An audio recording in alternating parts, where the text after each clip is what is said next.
Today's guest is Bekka Goldberg, a college counselor helping students feel seen, valued, and confident as they pursue their future. We talk about trust, growth, and guiding young people into who they're becoming. Hey there, and welcome to the Cinnamon Effect podcast. I'm your host, Kimberly, and I'm thrilled to have you with me on this vibrant journey of discovery and growth. This podcast is your go-to space for embracing intention, where you'll find clarity on your unique path, deepen those meaningful connections, and unleash your creativity like never before. We'll explore how to build unshakable confidence and celebrate the beauty of gratitude, all while savoring the calm that consistency brings to our lives. Thank you for being with me. Let's sprinkle a little cinnamon into your day and make life sweeter, healthier, and more fulfilling. Bekka Goldberg. I mean, it's the perfect day to podcast because it is storming outside. I was like on the way here, I was like, oh, this is so like cozy. Yes, we got out of bed, so we made it. Yeah, exactly. Hair's not wet and we're good. Thank you so much for being here. And I'm so excited to talk to you because you have helped so many young adults on their journey to college. And I think this is so interesting to me because when I was on my journey as like a young person, I don't think I ever met with a guidance counselor. I mean, I did not know what I should be pursuing. I did not know. I had not a lot of guidance in this whole experience. And I want to do better for my son. And so I'm very interested. And also like in talking with you, I was like, you know what? It's so important to do this early on. Like he's 10, but we don't have that much time, you know? And if there's things that I need to know, I want to know them now. So Absolutely. That's why this is so exciting and important for us to talk about today. Well, I think that's amazing. And my story is somewhat similar to yours in that I went to a traditional public school. And when I met with my guidance counselor, who I actually knew very well, she told me I wouldn't get into any of the schools I was applying to. So that was kind of an interesting, and I was kind of a spitfire of a young person. I said, well, I'm just going to do what I'm going to do. And I like to think that college counseling found me because I was a kid when I was growing up. It was very hard for me to leave home, but I was not mature enough to share that with my parents. I left a few college tours early. I was a little bit difficult in the college process. So I think I come at this work with a lot of empathy and understanding because of that.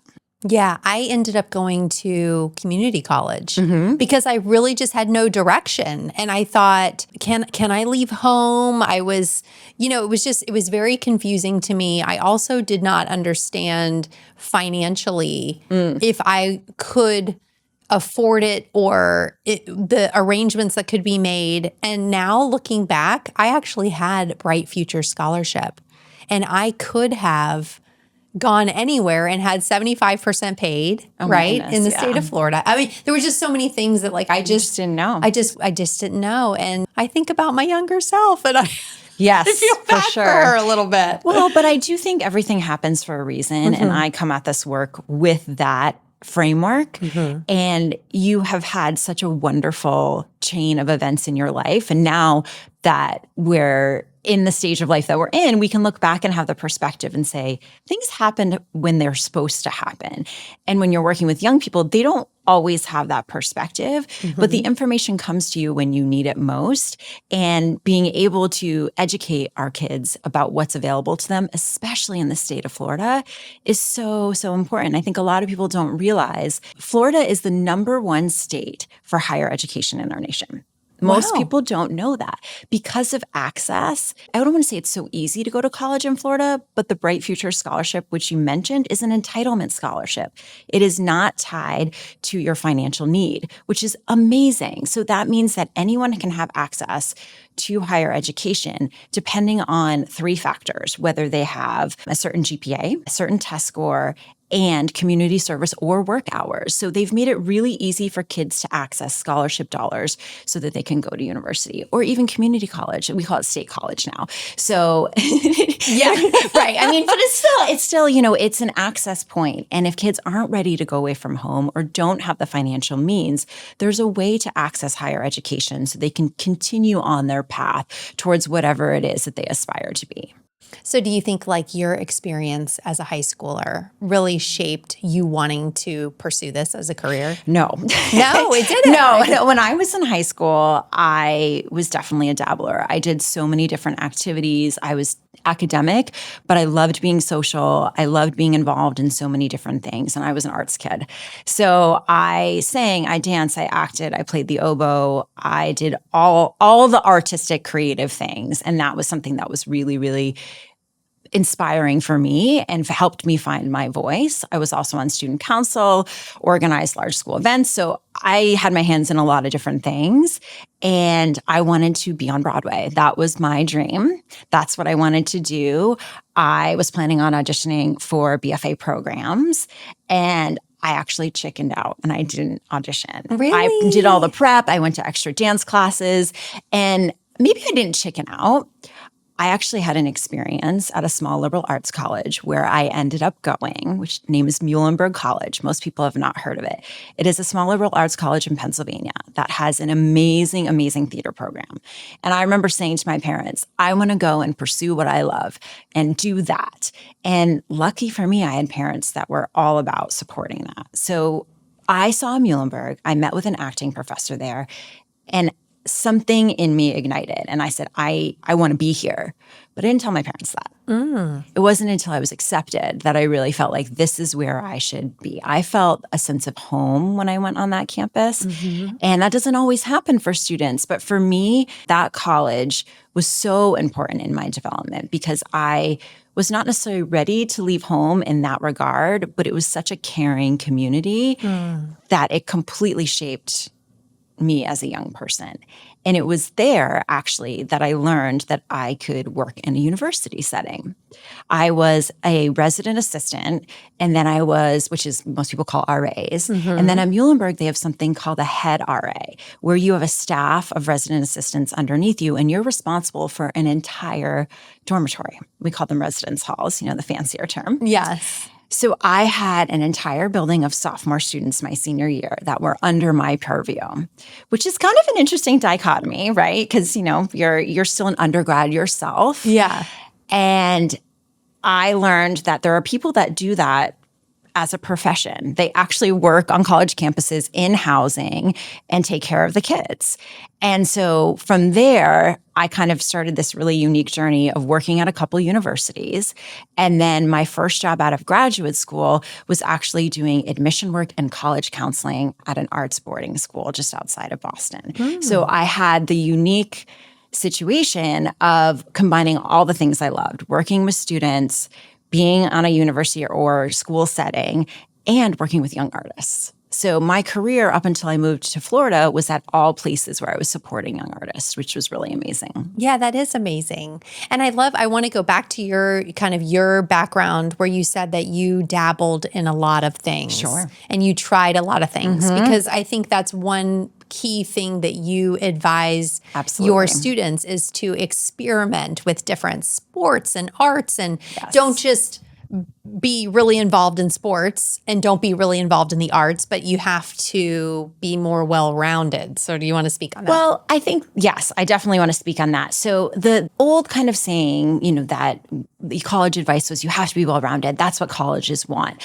But now I think that exploratory phase is really, really important. And that can start as young as elementary school, lower school, really allowing your kids to explore all these different possibilities so that they can find what really lights them up inside. What are their passions?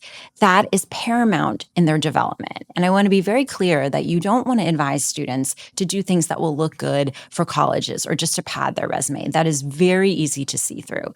So what we're trying to go for is authentic involvement. What are the things that bring them joy? What are they doing that they lose all track of time, right? That flow state. That is the magic because then they're doing something that feeds their soul.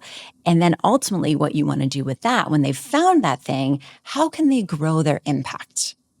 And impact is something that 100% makes colleges lean in because they're going to say, okay, this is what that kid did in high school, in their school, in their community, maybe their state, maybe in our nation. That's what they're going to do on our campus. And we can't wait to see what they do when they get here. That's so interesting. So give an example maybe of something that is really special that a university is going to look at as super special. Yeah, I always tell students that it doesn't matter what you do. You could be a world-class knitter. You could be, a superstar athlete. It doesn't matter as long as you are passionate about it. So oftentimes when I'm working with students and when I've worked with kids that are really high academic kids, they might not have that passion yet. They might have some interests, but they haven't really delved deeply. So I can think of one particular student who I had the good fortune of spending a lot of time with. And he was really passionate about the environment. And he was one of those kids who was top-notch academically and just, kind of ticked all the boxes, if you will, on paper and in conversation. And we had lots of conversations about, okay, you have the full package, but let's figure out what are those things that we can push a little further and grow your interest, grow your development. So I had a whole conversation with him about this, and I planted the seed. And I said, you love the environment, but what if you take that a step further? I don't know if it's conservation. I don't know if it's wildlife photography. I'm not sure what it is, but here's some options for you. And he came back to me maybe 3 or 4 weeks later, and he said, Mrs. Goldberg, I created an Instagram account. And I was like, well, tell me about it. Tell me what you did. He said, well, I'm really passionate about mangroves and the health of mangroves. I said, okay, cool. And I'm also passionate about photography. So I've been taking pictures of mangroves in our local area and then posting about what people can do in order to support the mangroves or be aware of what is threatening our mangroves. And I said, okay, you took what I said to heart. Yeah. You were listening and you leaned in. And then he went even further and he found this program where he could test the water quality. He worked with a foundation called Earth Echo, and he tested the water quality and sent them samples from our local waterways, then increased that even more. He's still working with that organization today. And he's been to France to, kind of advocate for water conservation, environmentalism, and, he's now in grad school at Stanford Law. I mean, he is amazing. And it all started from that spark of that conversation. I love that because he drilled it down. Yes. You gave him an idea that obviously inspired him, and then he drilled it down to something very specific. Exactly. I mean, the mangroves are very specific in Florida. And if you don't know, mangroves are protected. You can't cut them down. They buffer the coastal areas. So it's, very interesting, but I love that. But not something that you would necessarily think of I'm going to delve deeply into mangrove. No, Right. you absolutely would not. But so when you speak about flow state and finding this authentic part of yourself that you can explore as a 16 or 17-year-old, which I feel like I am just cracking the surface of that at 46. So how do you access that? How do you access that? Yes. How do you access that? So, it depends on the student that is coming into the room, or if it's a presentation with students and parents, right? It's going to look a little differently. But for me, I have to build the relationship first.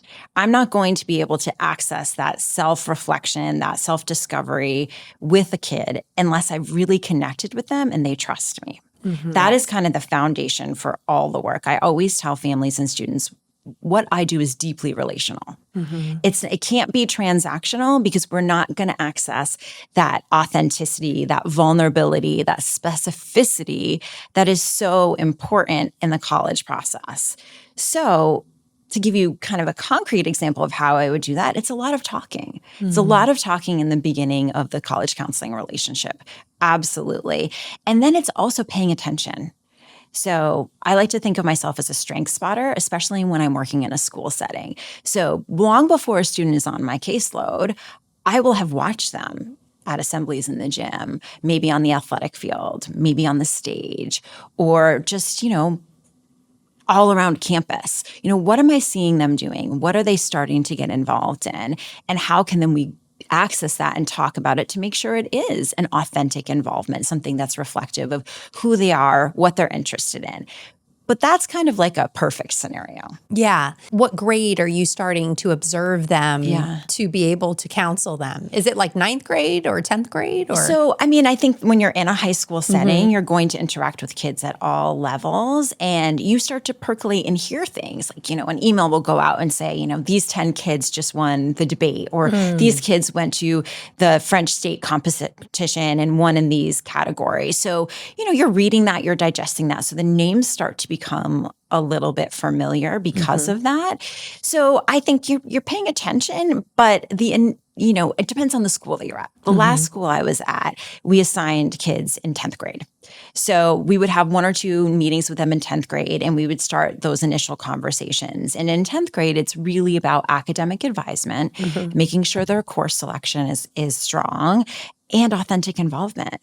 Maybe a little bit of standardized test prep, but really and truly, if you can access that authentic involvement as early as 9th grade or even a little bit earlier, that will serve you so well in your development, which will then in turn serve you well in the college process. So let's go back to, the dabbling of and figuring out what is it that you're going to want to concentrate more on. And I love that because I think we're dabblers. I think my family, we're dabbling in a lot of different things. But there's also the kid that is diehard soccer, right? And they know that they want to be diehard soccer. And maybe it's from elementary through middle to high school. How would that change how you relate to them when they are so focused on one thing? So I'm really glad you brought that up because it reminded me of something I was going to say about that exact topic. So some students are that well-rounded, or they have 2 or 3 things that they're focusing in on, or one, like your example, we call those students pointy. They're pointy. But pointy is not bad. Yeah. Pointy is good because there are so many lessons, and let's just use your example, inherent in teen sports. So many. And if they're pointy in that specific sport and that's what they're passionate about, that's amazing. So what I would do to help them grow that involvement, let's just say they're at their top of the game, they're playing for a club travel soccer team, they're playing on the high school team, they can't really do much more specifically in the sport where they're playing. I would say, okay, are you involved in Top Soccer? Top Soccer is a local organization, which is amazing, where students can volunteer to have a buddy who has a developmental challenge, and they teach them how to play soccer. So it's a wonderful organization that takes your involvement in something you love, but also gives back in a little bit of a different way. Or maybe you ref for JTAA or a local organization. So there are things that they can continue to attach to their passion, but also accesses maybe a different piece that will develop them further as a person. I love that. That's so interesting. And if someone is less pointy. Yes, less pointy, right? Less pointy like how I was when I was younger. How long are you suggesting, someone's trying, they want to do a season of flag football, let's say. Yeah. Or are you saying give it a season and see if you like it? Are you saying give it a year and see if you like it? I'm Good always question. when is the time that cut it? Cut the loss and move on to something else? Or are we cutting the loss too soon, maybe? That is such a good question. And I have conversations like this all the time. And people reach out to me, friends that, we share that might have older kids in high school. I had a conversation last week about this very thing. Yeah. And the best time to dabble in high school is freshman and sophomore year. Because if you land on something that you're really passionate about, there's still time to grow that involvement and have impact. It's really hard to start something senior year and then have enough impact that it will translate to your applications. And that's not to say that you shouldn't dip your toe into something and try something new, because plenty of kids I know tried out for the school musical in senior year, had a blast, and there's value in that too. So that's why I always say you don't want to do things to serve the college process. If you're doing high school well, dabbling, finding things, and maybe even failing along the way. Oh my goodness, did I say that word? Yeah. That's sometimes a taboo word in high school, but I think the perceived failures teach us so much more than when everything's going smoothly. Yes. So I know I haven't quite gotten to answer your question yet, but I think for me, if something is not bringing a student or a person joy, you really have to take a hard look and say, okay, then what am I staying for? That I think completely applies to this concept of authentic involvement, because if you're stressed out all the time, or if you're dreading going to that activity, is it actually doing what it's supposed to be doing? No, it certainly is not. And you've spoken about this a lot on the podcast. Sometimes when you say no to something, there's something better, or maybe not even better, something more interesting, or something that will stretch you further, expand you, that will come to you because you've said no to something else. Yeah, it's true. So make the space. Exactly. I do think it's like a fine line. I even see with my own son of like, is he giving up too early?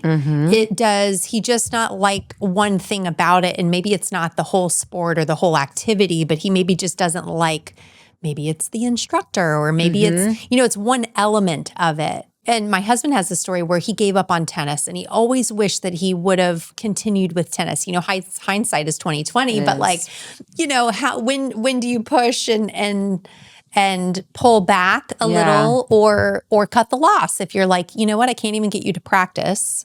So if you can't practice, then you can't partake, is kind of my rule. If I cannot get you to practice, then... Well, and I think there's a distinction between discomfort and stress. So discerning whether that is, and I think there's also a distinction between a high schooler and someone who is in elementary school, right? So for us, when we're trying to figure out if something lights our boys up, they're 10. Developmentally, they're going to have a different bandwidth and appetite than a high schooler is going to have. So I think in my own parenting journey, I just wished and longed for my son to find his passion for so many years, and we exposed him to so many different things. And I think there's so much pressure now on parents to find the thing that their kid wants to do and just go full throttle. But I also think there's a lot of value in them exploring lots of different things. And to speak to that idea of, okay, maybe there's one part they don't like, I think you still just have to listen. You have to listen to what they're saying. And if we're teaching our kids to honor what's in their heart or what's in their gut, well, I don't think there's anything more powerful than that. And I feel like your son has maybe found a passion, right? And he's like very into a sport. He is. Do you still try and get him to try other things? Okay, in the process. But it's hard. Yeah, it's harder, right? Yeah. Now with youth sports and him being on a travel team, there's a lot of commitment there, which he loves. He drives the bus on that. I like to say I just physically drive him there. Yeah. But all that fire is coming inside for him.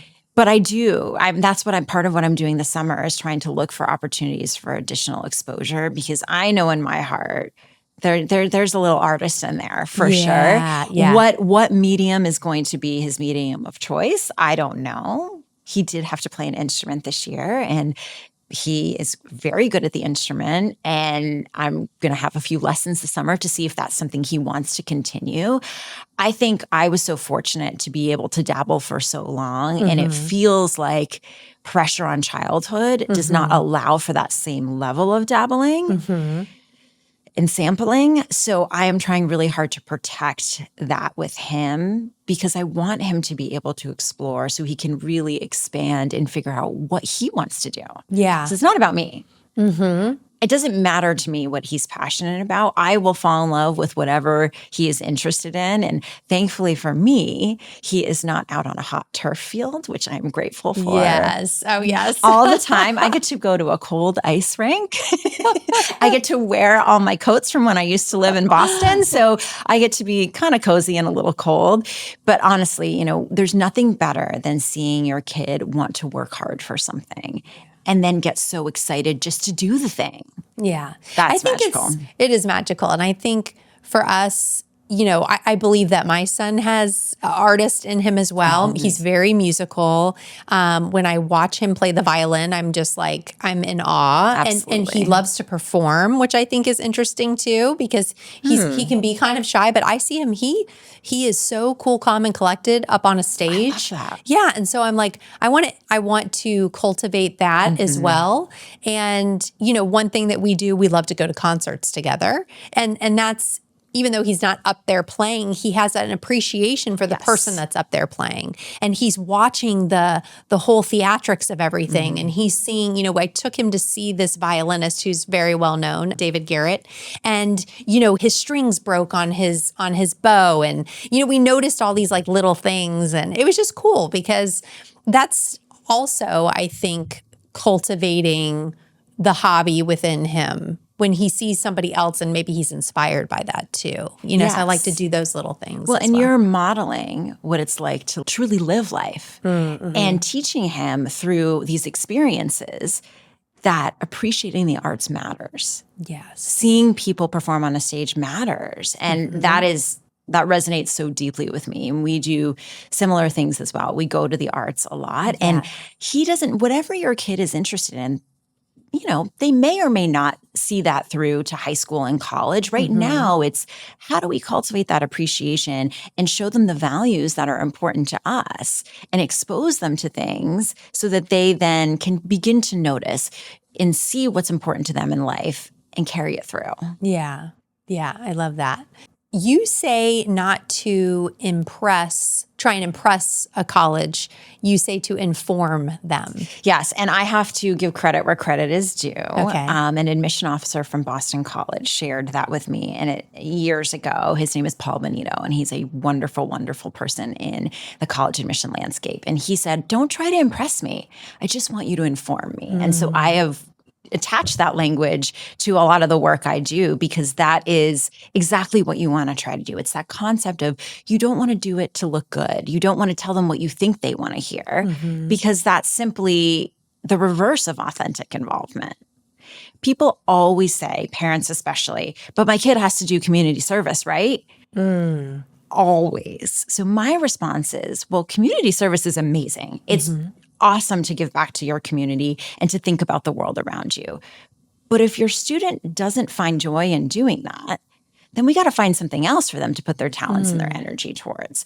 It's not that you have to do one particular thing. It's that you have to do what makes sense to you and what you feel is authentic to you. I love that. I because I never thought about what was authentic to me when I was that age. I really didn't. I knew things that I didn't want to do, but I just didn't have that direction. So I love, and I've read different things where your former students have talked about you and the relationship with you. And I think that's so special to be able to guide them. And like, what better feeling? I remember you telling me like you were like a wreck, like bawling the last week of school because you've made so many connections with these students. And so I always kind of joke that I never cried. I was not a person that cried a lot until I started working in high schools. And especially the first two schools I worked at were art schools. And, you know, artists have a lot of feelings. Yeah. That you experience in the boarding school that I worked at. You know, we were in loco parentis. We were their parents. And there were students that I became extremely, extremely close to. And saying goodbye to them was like a piece of your heart was ripped out. I mean, I've been to students' weddings. I have stayed in touch with them. One of my former students actually performed at the Maltz last year, which was amazing. So I got to reconnect with him as a almost 30-year-old, which was so special. And that, you know, the relationship I get to have with these young adults is not something I ever take lightly. It is a privilege, and they teach me so much, just as much as I'm able to mentor and guide them. It is a field like no other. It is cyclical. It is intense. It is wonderful. It is, you never know what's going to walk through your door. And that makes it interesting and exciting and super fulfilling. How do you help a student or a parent let go of the bumper sticker school that they've had like their heart set on? It is hard. I mean, I always say that managing expectations is a challenge, but I say I have an angel on one shoulder and I have a devil on the other shoulder. It's a really interesting duality to live in. So the angel is, I have gotten to know you. I believe in you. I think you're amazing. I'm your biggest cheerleader. And the devil is saying, well, I know the reality of the statistics and it is hard out there. And I got to balance how hard it is with how much I believe in you. So I always, again, come back to that relational piece. Sometimes those conversations, though, happen in the initial meeting and we haven't had that time to build that rapport and relationship. So I think it is listening to them, hearing what they're saying. There's a little bit of validation that needs to happen. And I will never tell a student or family you cannot apply to a school because you never know, number one. And number two, that is not my place. My place is to be your guide and give you advice based on everything that I know anecdotally and statistically. There's a lot of statistics to look at in this process as well. And then we kind of build a well-balanced list from there. So if your dream is to go to a school that has a less than 5% acceptance rate, I'm going to flip that statistic on its head and say to you, there's 100 people in the room vying to go to this university. 95 of them are not going to get in. And usually when you say it that way, because everyone's going to say, oh, I'm one of the 5%. And you want them to have that blind faith and that belief in themselves. That is 100% something we want to protect. But you also kind of say, we have to be a little realistic. So that doesn't mean you don't apply. It just means we build a well-balanced list to support you if you don't, in fact, get into that school. How many schools are you saying kids should apply to? Such a loaded question. And it really depends on what the student's interested in. If they are a STEM kid, it's going to look different. If they are applying to audition-based programs in the arts, that's going to look different because they need to cast a wider net because they have to audition and there's an additional component. It really depends on the specific situation of the student. And so we meet them where we are, and I meet them where they are and craft a list based on that. But I would say maybe the average student should apply anywhere from like 6 to 12 schools. Oh, that's higher than I would think. But some students might only apply to one school because they're applying early decision, right? And for those of you who don't know, early decision is the marriage proposal of the college admission rule. So it's saying, I get down on one knee and I say, if you accept me, I will come. And it is binding. So you sign a contract as the student, the parent signs a contract, and then the school counselor or college counselor at your school signs a contract. So that means if you are accepted, you have to go to that university. And if you've submitted any other applications, you have to withdraw all those applications. So it is a big deal. And a lot of people want to play the statistics game because some schools, there's a statistical advantage to getting in if you apply early decision. It is very much not a student-centered process, the early decision process. It is because if kids find out in December that they got in, it's a lot less stress. Yeah. However, it is a business decision for the institutions of higher education because then they get a nice crop of students that are committed, so they are closer to meeting their enrollment goals. So interesting. I never really understood what that was. Well, community college girl here. No, that's okay. And it is complex. And I always kind of joke and say it's complex. And I have a job because of that. Yeah. Because not only do you have early decision, you also have early decision 2, which happens in January. So if you didn't get in early decision 1 and you have a second choice school that offers that program, you can do it again in January. Then there's also early action, which is you submit your application early, you find out early, but it's non-binding. And then there's a whole host of other admission plans. And it can be completely overwhelming for families because it's not standardized. So what your local public flagship university does versus, another school in New England or a school in California is a whole other situation. Their public college system is completely different than everywhere else. So I like to say that it's the wild, wild west here. Interesting. Everyone we're like cowboys. All the schools are different. They all have different rules. And you can spend a lot of time researching. And again, that's why I have a job. And it's a challenge because there's not a lot of support in this area, especially at public schools. That is one thing that I wish our country could change. But when you have an average caseload of 400 or 500 students to one school counselor, the advice is not, the access to advice is challenging. It's definitely challenging. Now, you were working at the Benjamin School, which is a very prestigious independent school.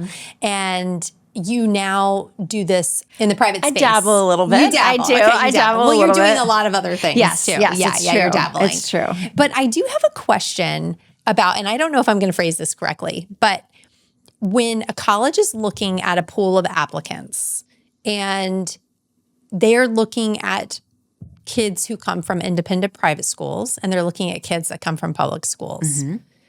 And say their GPAs are roughly the same, they're both well-rounded kids and they're you know, doing all that. Do they lean towards Such a good question. one or the other? Are they going private? Are they going public? Or they're probably choosing less from an independent school? This is my thinking because it's a smaller group of people.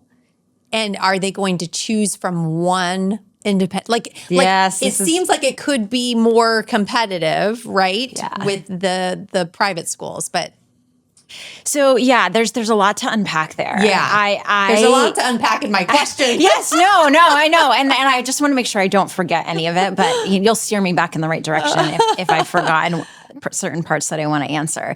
So I have worked in 2 independent schools, and the first school I worked at was the School of American Ballet at Lincoln Center. So they went to different high schools, but I worked at actually the ballet school. So you could call that an independent school. So 3 independent schools for a long time. And so many families are going to independent schools because they are interested in the college placement or, you know, college counseling, and they want their kids to go to a specific, or not even a specific, they want them to be prepared to go to a certain type of college or be competitive in the college process. That's one motivation to go to independent school. But I always look at the value proposition of independent school is, do you want your child to be known, seen, and loved? That is my educational philosophy in any student I work with, whether it's independently or in a school setting. I want them to feel seen, valued, and loved. That's so, so important. And that's what I think independent schools do really, really well. And that to me is why you would send your child there. And yes, the preparation for college is important. Hopefully they're doing that well. And the access to different programs and, you know, college counselors, if they have them, that is a reason to go to independent schools. But that, to get back to your question about how do college admission officers discern whether they're going to go with a student from an independent school or a parochial school or a public school or a virtual online school or a micro school or all these options that we have available to us, they don't compare students against each other. That's not really how it works in the college admission world. And I always tell families and students, admission officers are looking for reasons to admit you. They are not looking for reasons to deny you, contrary to what you might think. So they are going to do, most colleges do what's called holistic admissions. So they are going to look at your grades, your curriculum. So have you challenged yourself in the context of what your school offers? And that's important because a rural school in the middle of our country, or really any state in our country, may not offer an AP curriculum, may not offer honors classes. So those kids aren't going to have access to the same courses as kids at the Benjamin School, where there's, 30 plus APs available to them. So colleges will look at that curriculum. Then they will look at the grades that you earned in those classes. Then they will look at standardized test scores if it's required, because a standardized test score, depending on your education, that is not something that is necessarily measured by the school you went to, right? You can study for that test. Everyone, not everyone has the same access, but that's supposedly a more standardized piece. Then they're going to look at your college essay. So that's the fourth thing that they're going to look at. And then they'll look at the activities and your authentic involvement. So that's kind of at a high level, the different pieces that a school is considering. So back to your question about, will they take less from an independent school? I've been at a school where 10 kids have gotten into University of Miami from the senior class of 120. That's huge. That seems, incongruent, right? Like maybe that shouldn't be. But all of those kids were super different and brought different things to the table that the university was interested in us having a part of their class. So a university, when they're conducting college admissions, they are looking at creating a well-balanced class. And they have different programs that they need to fill. And they have something called institutional priorities, which is fascinating. And this is something that I learned more and more about as my career went on, that, their board and their president are saying to the admission office, we care about these 2 or 3 things this year, or these 5 years, this is where we need you to get to. It could be something like, we want our SAT, ACT averages to go up, so you need to admit students with higher test scores. It could be, we just built a huge field house and we need to fill that space with the athletes that are supposed to be in there. It could be, we just got an endowed program over here in Irish studies. Find kids to go study Irish studies. I mean, I'm just giving you a bunch of random examples, but it could be that randomized. So if you turn this back into what families and students can do, they're not going to know institutional priorities. So that's why it's so important for them to develop themselves into what's authentic to them, because there's a lot of things that are out of their control. So families have 2/3 of the control in this process. They get to control where they apply and where they ultimately go. Colleges just decide if they're admitting you or not. So again, when you flip that narrative, okay, if I do my research well, first of all, if I know myself well, and then I do my research well, I can find schools that meet what I need or what I think I might need. Because teenagers change their minds, because that's a really fun element of this process as well. So true. What they think they want in September is not always what they want in April when they make their decision. So we have to account for that variability. But I love that, because it's kind of saying, like, stay in your lane. Yes. Don't worry about what everyone yes. else is doing. You stay in your lane. You cultivate yourself as what lights you up. And don't worry about the rest. Yes, and that is 100% spot on, but it's really, really hard to get teenagers to buy into that. Mostly because it's so natural to compare yourselves to others. As much as we tell ourselves not to do that, it is a very natural human characteristic. And both of the schools all the schools I've worked in are highly competitive institutions. One more supportive than the other, but at the art school that I worked at, there was 5 different majors. And the way that the visual artists were with each other was very different than the dancers, which was very different than the theater students in terms of support and competition. And, they had competition within who's getting what roles and who's doing which projects. And so it's a microcosm there where there's already heightened competitiveness. And then what do you do with that? How do you encourage them to put blinders on? You have to continue to tell them that message over and over again, because if they drive themselves nuts with that person's applying ED to that school, that means I won't get in. I mean, I can't tell you how many conversations, how many ledges I had to talk kids or parents off of, or, can you tell me how many kids are applying ED to the school? Absolutely not. No, I cannot tell you that. No, because people want to game the system. They want to try to get the advantage they can. And it's coming from a beautiful, beautiful place, because they just want their kids to be happy. But you have to go back to that. Okay, if I allow my kid the space to get to know themselves and to do what's best for them and explore in this process, it's all going to work out the way it's supposed to. Yeah. What is the number one thing that you see parents doing that you're like, I am not going to do that with my son? Oh my gosh. I love that you brought that up, because for years, even before I was a parent, I said, I have learned so much about how I want to be as a parent and how I don't want to be as a parent from doing this work. You've probably heard of a helicopter parent, right? Yes. Everyone's heard of that. One of the terms that, I forget which professional development session I was in, but this came on my radar, and I love to tell people about this because it's lesser known, the snowplow parent. Snowplow. I love this. I have not heard this. So the helicopter parent, if people don't know, it's the person that kind of hovers and just makes sure everything's good and is just always around. But the snowplow parent is the one that clears any negativity, any discomfort away for their kids. So they just come in and plow it all away. And that is a very, very dangerous situation to be in. Dangerous is maybe a little dramatic, but it doesn't allow for your child to develop resilience, to move through discomfort, move through failure, all of the things that are essential for their growth into becoming an independent adult. I have to remind myself all the time that is my job. I cannot hold on to him forever as much as I would love to, because they're just the best. Yeah. I am raising an independent adult, and I have to pull back in order to do that. I have to let him experience hard things, because if he doesn't experience them and figure out how to move through them, then he's never going to be able to separate. Like that is so, so important. So I think one thing that I know I won't do is I am not going to push my passions on him, because I don't want him to be, he's playing ice hockey because he loves it. I grew up being a dancer. I have tried to get him, I've talked to him about dance since he was a very young child. And he's probably seen more dance in his life than the average person. Yeah, In fact, I know adults. he has. Yeah. He has. He's seen so many dance productions. And I used to say to him when he was 4 or 5, I used to say to him all the time, do you want to take a dance class? How about we try a dance class?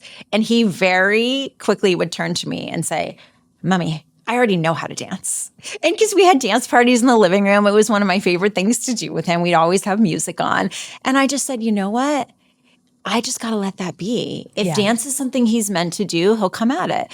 And I'm so glad I gave myself the permission to let go of it. And, I'm not going to lie, it was kind of hard. Was it? You really were wanting that a little bit. Just because, it's so special to be a male dancer. And my brother's a male dancer. And, that was his journey. And he found it through, me dancing, and really kind of took it all the way through to professional and has had an amazing career. And so I think because dance was so special to me, it was something that I wanted my son to experience. But I realized that if that's something that he really wanted to pursue, it had to come from him. It couldn't be from me, pushing it. Yeah. Because when you push kids into something, it becomes very apparent, and you can see it in their faces. You can see it in their body language. I would see it all the time with my students.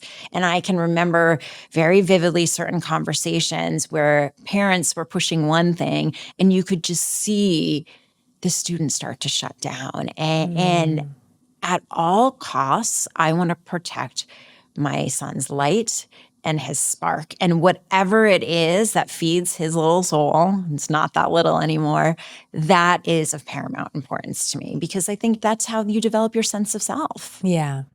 I couldn't agree with you more. And you have practiced what you preach and what you instill in the kids, because you have done a little bit of a pivot, I'll call it, or, just a redirection of what you're doing. And you are an entrepreneur. And so talk about that, experience of shifting your focus. And yes, you are still counseling the kids, but you're also doing many other things. So yes. And I love that you use that word redirection, because that is so key in how I think about this. And it's actually a word that I use with my students. So I don't like to say you were rejected or denied from a school. We call that a redirection. Because as hard as it is in the moment, allow yourself to feel the feelings and be upset. It is redirecting you for something else. And that's really important to have a healthy mental attitude about anything in life. There's so many skills inherent in the college process that really translates into adult life, or really anyone's lives. So for me, I thought for a long time, am I putting myself in a box by being at a school? It was work that I loved. It was super fulfilling. It's also very intense.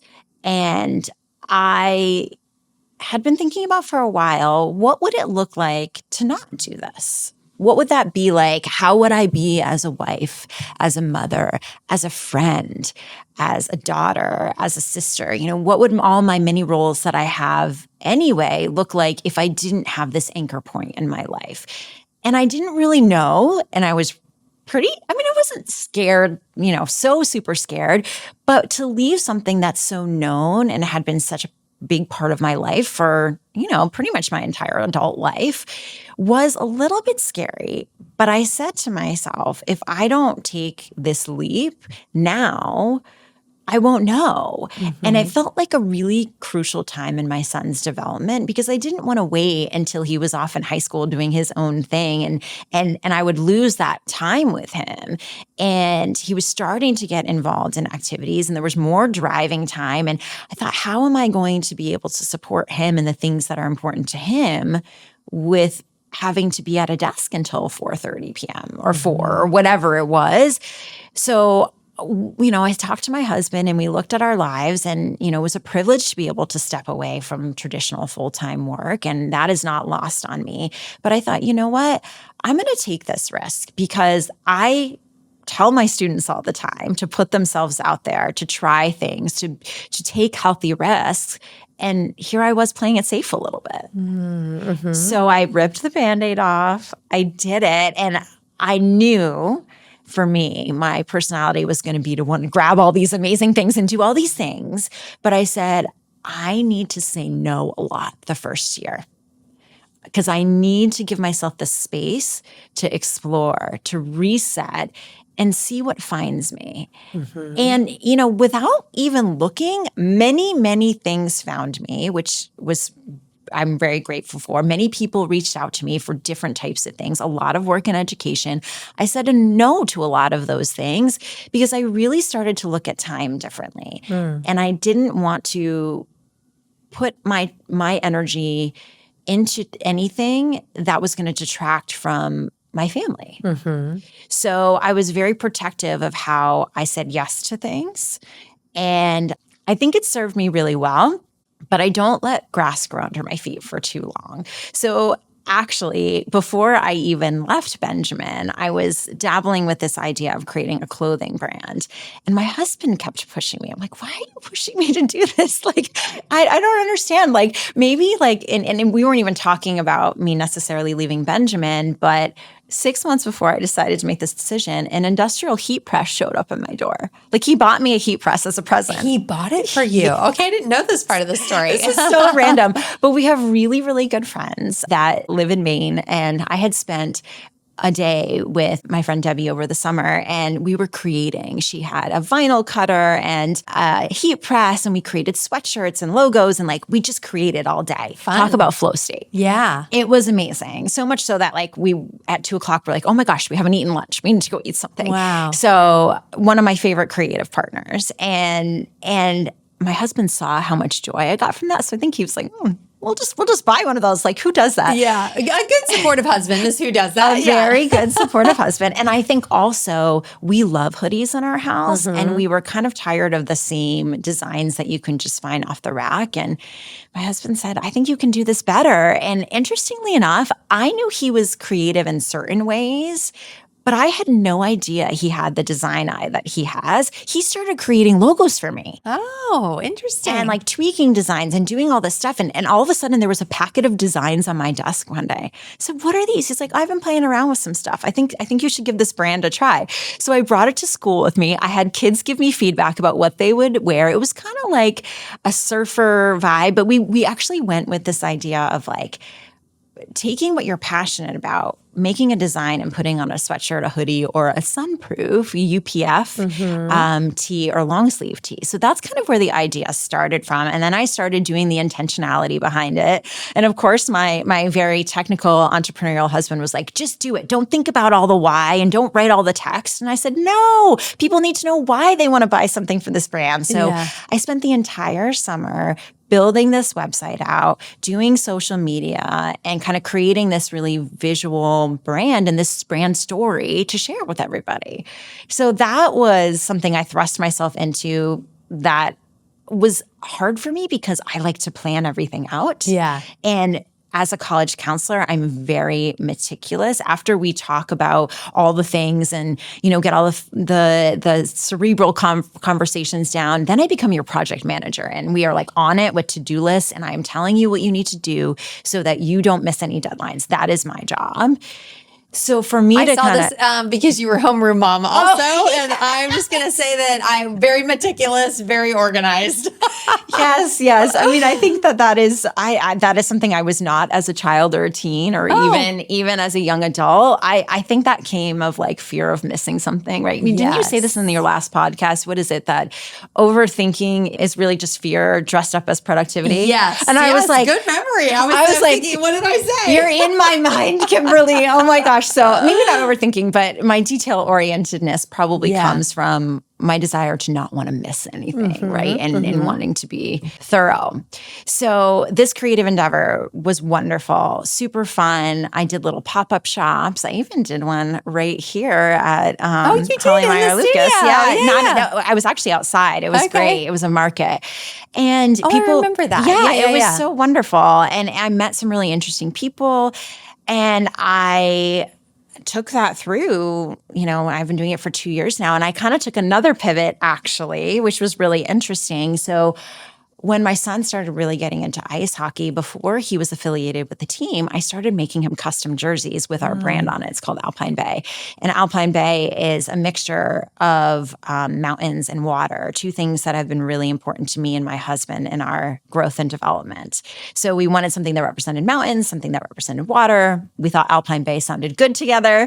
So I made these custom jerseys and people started asking, like, what's that? Like, where's that from? And I'd tell them what it was. And then some of the coaches started to take note, and it sort of snowballed into this thing where they learned that I could make custom hoodies, hats, all sorts of things. And we got into a conversation about what would that look like to make spirit wear for the rink. And it wasn't like they were asking for it, but I said, this is what I can do. And we entered into a vendor agreement, which was, again, something I had never even dreamed of. And I started basically creating solutions to problems that they had. Like, that's really what these creative endeavors were. Like, they don't have anyone to make swag quickly. Yeah. Or, they were expanding to all these teams. And yes, they have a company that does great work, but I was able to be local, do things for people on a really quick timeline. And people would say, oh, I'm interested in this product. Like, someone wanted shorts. I figured out how to source the shorts and put the logo on it. And then, off and running, here we are. Yeah. And so that was like a really fun challenge to lean into. And so we have a heat press, and then hat press came. And so then I figured out how to source patches, and now I make custom hats. And it's been really fun to see where this has gone. And through other spaces, as people learn what I do, I had a local school hire me for an auction just because I worked out with one of the women on the committee. So, it's really amazing how you find different things that light you up, even as an adult, even as, like you said earlier in this conversation, that you are still figuring out what you want to do at 46. I feel the same way. I feel absolutely the same way, that I think this idea of expansion and allowing yourself space to explore is really and truly the only way we grow. And not everyone wants growth, and not everyone wants to push through the discomfort. But I think that's the good stuff. That is the good stuff. And I think when you open yourself up, like when you started doing that, and then other people find you, and there's all these synchronicities, and like that's to me the very cool part of all of it too, is like, wow, I just expanded just by saying I was going to do this. I expanded my world. All these other people start showing up. I call them the helpful people, because like in feng shui, it's like the helpful people come. So once you announce it, these people come into your world, and they help you achieve the things that you're trying to do, and they help you reach these goals without having to ask them. They just kind of show up along the way. And I think that's always so special. I'm like, oh, I should have known that was going to happen, So that's why we have to be careful also in what we speak out there. And I'm trying to really tell my son about that. And we talked about it a little bit last night before bed. And just that you can't just speak negativity, and you can't just speak things that you don't want. You have to speak the things that you do want. So just really like focus on that positivity. At 10, that's hard to grasp, because I never grasped it until I was a full grown adult. But and I think speaking your truth is really, really important. But when you put something out there, the universe is probably going to take care of you and show you the signs. Sometimes we don't always listen to the signs. It takes us a while until sometimes it even hits us over the head. And you're like, oh, I see the sign now. Yep, I got it. I got it loud and clear. And I think not being afraid to pivot when something's not working. And I realized very quickly, being a mom, supporting, my family, running 2 businesses where it's just me with the support of my husband when I can get a little bit of his time to, maybe help me with tech stuff or just bounce ideas off of was kind of too much. Yeah. And college counseling, right? Like, so it was and, taking care of those basic needs that we talk about, which aren't really basic: sleep, nutrition, working out, which are central to my core of taking care of myself. So I had to figure out how to pull back. So I actually shut down the e-commerce website for Alpine Bay in January. And I really didn't make a big deal of it. I just kind of did it because it wasn't sailing in the way that I wasn't putting the time and effort into it in terms of marketing and all of that. So I had a really good friend who was looking out for my best interest. She went to an event with me, the last in-person event I did for Alpine Bay, and was a wonderful support to me. And I said, and she's really good with social media, and that's kind of her space. And I said, do I need to keep posting weekly? And she goes, no, just let go of that. And that was a really powerful moment for me because part of me said, I started this thing. I really need to see it to fruition. That's my perfectionist tendencies showing up. And then, I kind of just looked at my husband and said, I think it's time for the pivot. Like, Blade and Stitch is doing really well. Here's people that love what I'm doing. It's so fun to walk into the rink and see all the coaches wearing my sweatshirts, wearing my hats. There's a level of professionalism that, kind of putting on that look gives them that was already inside. We have the best coaches ever. They're absolutely fantastic. So they were already up here with their game on the ice, but then they get to put on this sweatshirt, this hat that makes them feel good and raises the look to the level of professionalism the coaching staff is already in. And it's just, that's super fun and gratifying to see that, like, I touched that hat. I did that. So that pivot was really, really important. And I think I still am always thinking about, what's my purpose? What am I doing in this world? How can I leave this world better than I found it? And, I always say too, just because you're good at something doesn't mean you have to do it. So true. That is another little phrase that I use with my students, because it's okay to do something for a little bit and let it go. Yeah. Like I shared with you recently that I had a business making cupcakes and cake pops. I love to bake. But when I had my son, I had less time. When I moved to Florida, started the job at Benjamin, baking became less and less. And then I became gluten and dairy free, and then it became more challenging. Yes. And so, my friends in Massachusetts think of me as the person who would always have cupcakes at every gathering, or, I would always be dropping stuff off at their house. And there's still a part of me that loves doing that. But at one point, I applied to pastry school and got in. I almost took a pivot to do that before my son was born. I think I was almost 30 when I did that. But then I realized I didn't want to stand on my feet for 12 to 14 hours a day and start over. Yeah. So it's okay to have these things that light you up and not have them be your whole life. Yeah. And you don't have to, it doesn't have to be the career choice. Like, you could be really good at something and not have to pursue it, and just really do it for joy purposes. Yes. And that's what I decided with baking. It was for joy purposes.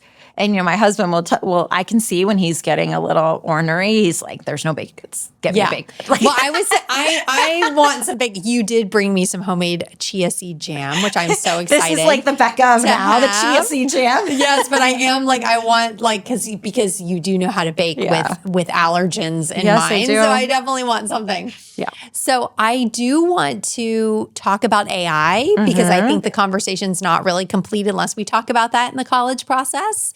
So I am going to pivot back to that and kind of wrap up there. But okay, what do you say to the people? First of all, how are you counseling kids who maybe want to use ChatGPT to write their college essay, right? But then also on the flip side of that, what do you say to people that are like, what is college even going to be with artificial intelligence?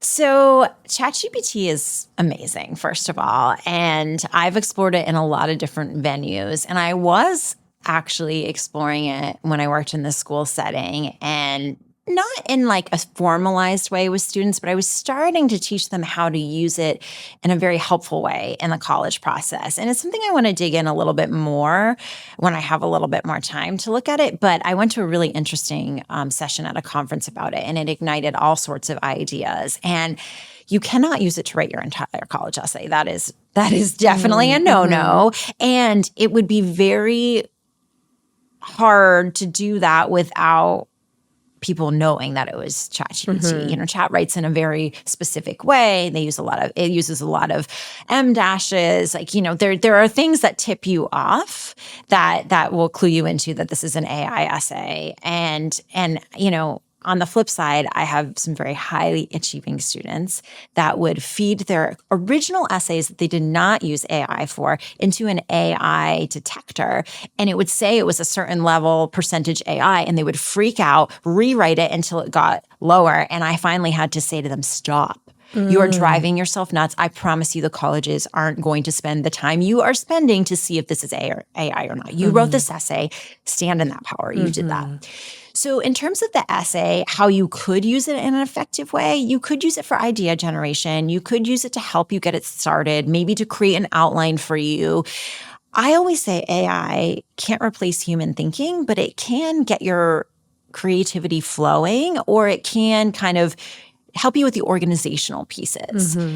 If you are looking to round out your college list and you say, I would like a small college with less than 5,000 students. I need it to have a fishing team. I need it to have access to the ocean, and I need it to have an environmental studies program. All day, every day, feed that into AI because it'll be interesting to see what it spits back out at you. So for research purposes, it could be really useful. Or, I need something that has a greater than 50% acceptance rate. Whatever parameters you want to put in there, I think it can really help with that. So those are kind of a few examples of the pieces where I would say AI can be advantageous in the college process. But I promise you, if you try to use it to truly write for you, they're going to see right through it. Yeah, it's going to be obvious. But what about people that are really questioning? With our children, worth it? In 8 years, is college worth it? Isn't AI going to be writing everything? Are they going to actually be learning? What do you say to that? Well, I think that the research stands that the earning potential for people that go to college versus not is significantly more, right? So there is a lot of data that supports the going to college. But also as a college counselor, I say college isn't for everybody. I truly, truly believe that. Most people would think that's contrary to someone who's a college counselor, but there's a unique path for everybody. I have worked with so many different students, and some kids, they shouldn't go to college right away for lots of different reasons. Maybe it's financial, maybe it's developmentally they're not ready. There could be a host of reasons, and maybe they'll come at it later on in life, or maybe not. Maybe they'll go to a trade school and they'll have a successful career that way. Not everyone needs to go to college, but specifically to that AI piece, I fundamentally believe that AI is never going to replace human connection. You can have a conversation with AI. I do it all the time. I use it for recipes all the time because of all the restrictions I have, and we kind of have a witty banter going back and forth. I think that there's a fun personality, but it's never going to really replace human connection. And I think the magic of higher education lies in that human connection and the experience. Yeah. So I have always maintained that you learn so much, sometimes more outside of the classroom when you're in college than inside the classroom. So it's this very unique situation where you're with 17, 18-year-olds to 22-year-olds. You're all together.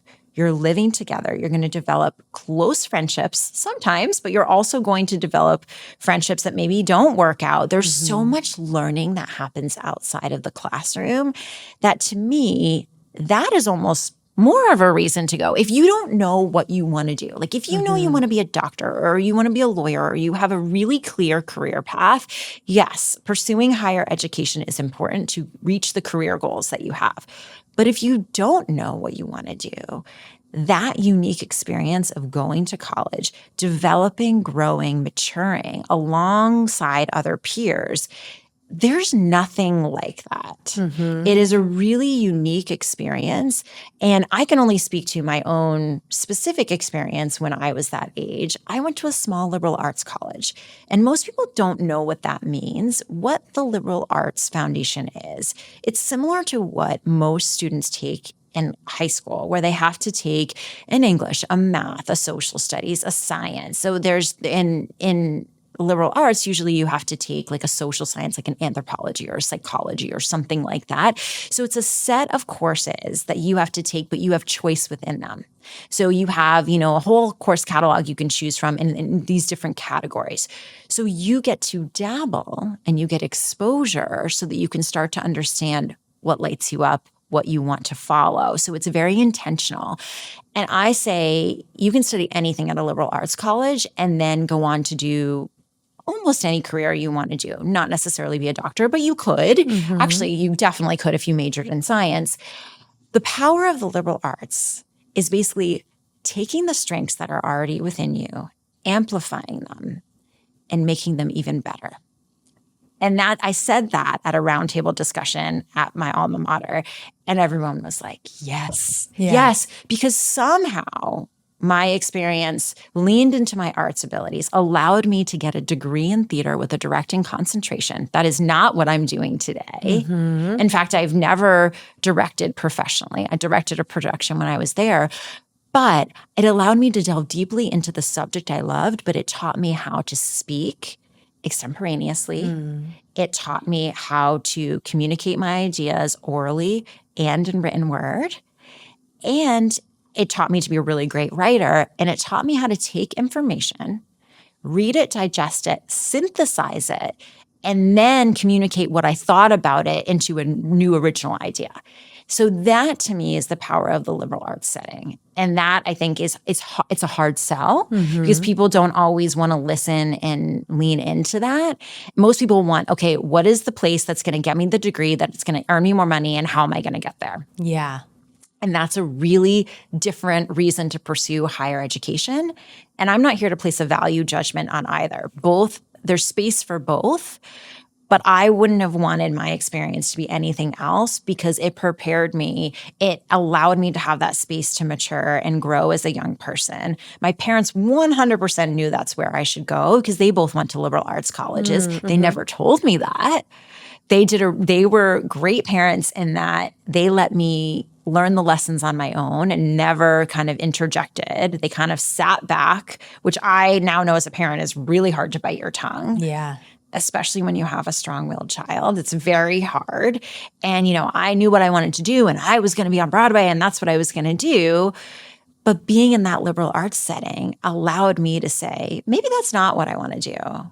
Maybe my gifts are meant for different things. So that age and that experience was very pivotal. So Absolutely. Regardless of what is happening in the landscape of technology, it's still, and I agree with you because I'm all about human connection too. So I agree that you can never replace that. That human connection is so important, and it's so important for our development, But, I do think that the reality is at all universities, kids are using ChatGPT to cheat. Like they are. Yeah. So I think I gave you the very philosophical, inspirational answer. But the reality is, yes, that is happening. People are using AI to do the thinking for them, to answer the questions. But a lot of universities are changing how they assess students, where, their exams might not be open book, or they might not have a computer. They might have to write everything down. I think that this is a super, super hot button topic that colleges are talking about. High schools are talking about it. Benjamin created an AI task force the last year I was there. So they are definitely talking about it. They are aware of it. I think the educators that are unafraid to learn and then use it in their classrooms are smart because it's not going away and the kids are using it whether you teach them about it or not. So the adults kind of have to catch up and figure out, how do we use this tool in a way that supports education but doesn't replace it? We should have a whole conversation about that. I know. I think I'm going to have you back because we're going to have to dive into some other things. Bekka Goldberg, a fascinating conversation about just this trajectory and the journey of self-discovery that these kids are on. So I really appreciate it. Thank you so much. Thank you so much. This was a delight. Thanks for tuning into this episode of The Cinnamon Effect. If you enjoyed our time together, don't forget to hit that follow button on your podcast app and sprinkle a little love by leaving us a 5-star rating and a quick review. Your support means the world to me. For even more goodness, check out the show notes where you'll find links to some of my favorite products. And don't forget to visit thecinnamoneffect.com to connect with me directly or to grab your TCE Gratitude Journal, your next step towards a more grateful life. I can't wait to spice things up with you again next time. Stay vibrant, stay inspired, and remember to add a little cinnamon to your life every day.